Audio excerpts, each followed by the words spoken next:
The signing of the three vital agreements in the oil and gas sector by President Yoweri Museveni of Uganda, President Suluhu Hassan of Tanzania, Patrick Poyan, the Chief Executive Officer, Total Exploration and Production, and Chen Zubiaho, the President, China National Offshore Oil Corporation CNOOC, is a major and historic milestone in Uganda's nascent oil and gas industry. This pipeline project can be a core of bigger developments if the brothers in Congo and South Sudan choose to also use it for their oil.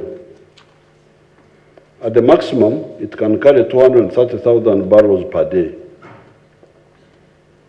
Besides, the same corridor can take a return gas pipeline supplying Tanzanian and Mozambican gas to Uganda and the Great Lakes region. It is this important undertaking that influenced President Samia Suluhu Hassan of Tanzania to make her maiden foreign trip to Uganda as President of the United Republic of Tanzania. President Suluhu underscored the importance of the pipeline project in serving the region not only in the short term but also in the medium and long term. As we are all aware, this project will have an impact on socio-economic development and geostrategic dynamics. Among other benefits, the project will yield revenues to both countries while creating short and long-term employment for both highly skilled and semi-skilled professionals as well as casual laborers, thus addressing the unemployment challenge, especially among the youth.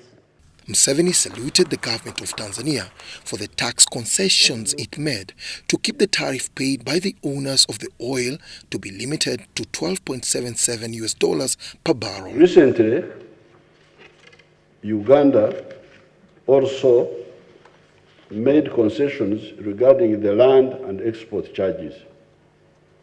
This will in effect push the tariff to US $13.03 per barrel, just a little bit up. The Lamu route was proposing US $15.8 per barrel as tariff. All this is on account of the extractable portion of the 6.5 billion barrels confirmed and licensed for production, as already pointed out.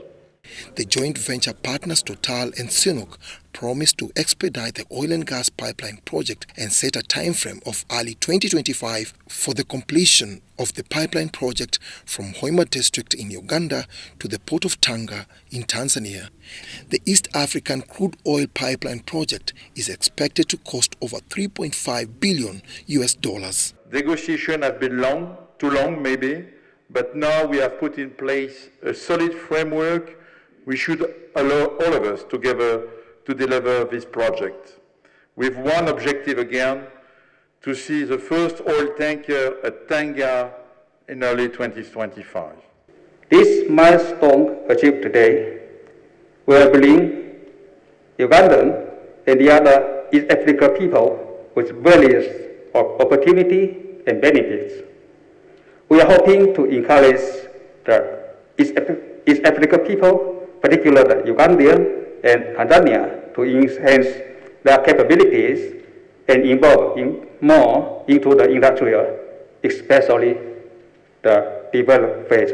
In the joint communique, the two heads of state agreed to make all the necessary steps to implement EACOP. Joint venture partners were urged to start awarding engineering, procurement and construction contracts, and lastly, the United Republic of Tanzania was advised to finalize the signing of the host government agreement and related agreements between the government and the EACOP company. The signing of several agreements pertaining to the East African crude oil pipeline here in Entebbe sets the ball rolling towards the production phase of oil and gas. Sigoa for UBC News at State House.